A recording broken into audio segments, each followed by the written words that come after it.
खम समनि मानसिफ्रासो दिनै मिथियो जायफोरा बे मोनसे जेंनाखौ बोस्रांनो थाखाय भारत सरकारजों सावरायदों बै सावरायग्रा मानसिफोरासो बे बाथ्राखौ दिनै हमनो हायो आसलते बबे लामाजों मा रोखोमै मा लेभेलाव बोरै सुक्ति जानो हागौ बेफोर बाथ्राखौ दिनै मिथिनो मोनो जियानो जायाथों मानो भारत सरकारा बर'फोरनि जि मोनसे जेंना राजखान्थियारि जेंना बेखौ फोजोबस्रांनायनि मोनसे सिद्धांत लानानै दोनदों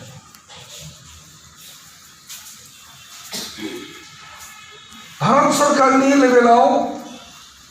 मोनसे सिद्धांत जानानै थाबाय जे बर'फोरनि जि मोनसे गोलाव समनि जि जेंना बेखौ समाधान खालामनोसै बेबादि मोनसे थांखि लानानै दोनबाय थादों दा बेवहाय जोंनि बर'फोरनि गेजेराव हांखुर जादों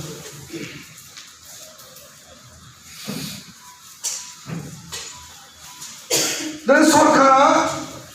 बेबादि बुंनायाव दिनै जों बर'फोरनि गेजेराव जि मोनसे थासारि नुदों दिनैनि तारिखाव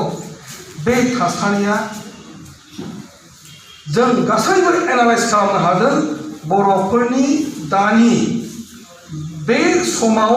जोंनि बर'फोरनि थासारिया मोजां नङा स्टेक होल्डार्सआ दिनै बहुद जाबाय एनडिपिआनो मोनब्रै जानानै थादों दुलाराय बर' फरायसा आफाद दं इउपिपिएल दङ पिपुल जयेन्ट एक्सन कमिटि दङ आरो माखासे फारसेथिं बिटिसि सरकार मोनसे जाबाय थादों भारत सरकारा दिनै समाधान खालामनो नागिरदों बै समाधान खालामनो नागिरनाय समाव दिनै जोंनि गेजेराव जि मोनसे खौसेथि गैयै थासारिया दिनै बारदों बेफोर खिन्थु जोंनि बर'फोरनि थाखाय खैफोद लानानै फैगोन बायदि जों दिनै नुहुरदों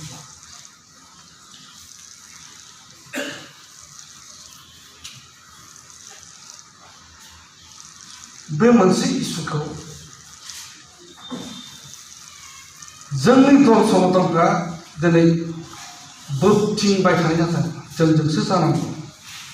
जों नङाबा जाया जिथु दिल्लीयाव सावरायबाय थादों नङा होमबा बिनिफ्राय जुदि गमामायैनो स्टेटखौ मोनफुंजोबाबा पावारखौ बेसेबांसिम बारायनाय जागोन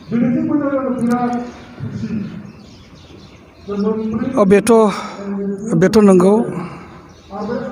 भारत सरकार आखायाव लाग्रा हाथियारफोरनि गेजेराव आरो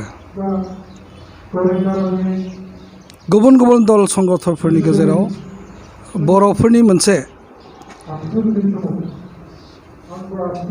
राजखान्थियारि जि समस्या बे समस्याखौ पिस टकनि गेजेरजों भारत सरकारनि जि मोनसे सिद्धांत जे गोख्रैनो बर'फ्रा गासैबो गनायनो हानाय बयबो बोजबनानै लानो हानाय मोजां मोनसे गोजौ थाखोनि एकर्ड जागोन होननानै भारत सरकारनिफ्राय इन्टारलिक्युटरा आरो गोबां एजेन्सिफ्रा दिनै बे बाथ्राखौ फोरमायदों जों बे बाथ्राखौ जोङो आसलते मार बर'फोरनो मा रोखोमनि मडालिटिस जानो हागौ बर'फोरनि थाखाय जों बेखौ दिनैसिम सावरायनाया जिहेतु जोबलांबाय बेनिखायनो जों बेखौ गासैबो नेदों दिनैनि तारिखाव खुनु मोनसे मडालिटिस रावनोबो गथायाखै बे मडालिटिसआ भारतनि इन्टारलिक्युटर बिथांनि आखायावनो दङ आरो जोङो बुंदों जे नोंथांमोना बेबायदि सानदोंब्ला जों नायनि जुदि बे गनायथावब्ला बेखौ जोङो आजावगोन जुदि गनायथाव नङाब्ला जों बेखौ सिन्था खालामगोन आरो सिमानि बादै जोंहा स्पष्ट बिटिसि एकर्डनि उनाव बर' हारिखौ बे एकर्डआ खावनै बोखावनानै दोनदोंमोन बेनिखायनो जोङो सानदों आरो एनडिपिनि चार्टार अफ डिमान्डआव जों बेखौ मोजाङैनो लिरनानै भारत सरकारजों जावले जावले सावरायबाय जे सानजाहा थानाय कन्टिगुवास बर'फोरनि गामिफोरखौ सरजाबनानै जों हिसाब खालामनानै मोनदों 1194 गामिया दाबो बै एरियाखौ बर'लेण्डआव सोनानै होनो हानायनि मोनसे थासारि दङ बेखौ खालामनांगौ। बिनि अनगायैबो बायह्रायाव थानाय जायखौ बोनथुम हरनो हाया बेबादि ओनसोलखौ बर' आरो ट्राइबेलफोरनि थाखाय संबिजिदारि मोनसे मोनथाय जेराव हा हुआ बिसोरनि राव हारिमुआ बिसोरनि हा हुआ बासायजायो बेबादि रोखोमनि मोनसे सेटेलाइट अट'नमास आरो बेबो 6 सिडिउलनि गेजेराव जानांगौ होननानै जों दिनै बेखौ बुंबोदों। दिनै भारत सरकारा बेफोर गासै बाथ्राफोरखौ खोनासंनायनि उनाव बेबादि मोनसे मा रोखोमै दिनै होगोन बेखौ जोङो दिनै नेबाय थादों। जों बेखौ बिसार खालामनाय जागोन। बर'नि सेकेन्ड एकर्डआथ' बिटिसिआनो जाबाय। दा नोंथांनि साननायाव जि थार्ड एकर्ड जागोन बे इउनियन टेरिटरियानो जानो हागौ होननानै सानो नामा? बे बाथ्राखौ जोङो बेबादि मुं दिनैसिम बुङाखै। गोबां बाथ्रा खोनादों मालाबा इउटिसि जागोननो इउटिसिखौनो लानांगौनो बेबादि होननाय जायाखै। जोंनि बर'फोरनि डिमान्डआ जाबाय सेपारेट स्टेट आलादा रायजो। बिनि थाखाय दिनै मास पिपलनि मोनसे आन्दलन जादोंमोन। दिनै बेनि सायावनो जों मेम'रेन्डामखौ होनाय जादों।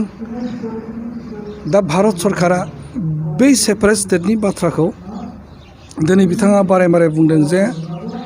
बेखौ सिन्था खालामनो हानाय जायाखै। खिन्थु बर'फ्रा सिन्था खालामनाङा। जि मोनसे थामथि एकर्ड जागोन भारत सरकारा दिनै डिसिसन लानानै दोनदों। जि मोनसे थामथि एकर्ड जागोन बे एकर्डखौ दिनै जियानो जाथों जि नामाकरणजों जायाथों मानो बे एकर्डआ बै मडालिटिसआ बर'फोरनि थाखाय एक्सेप्टेबल जागोन आरो जों बेखौ खालामगोन होननानै बिथांमोना बारे बारे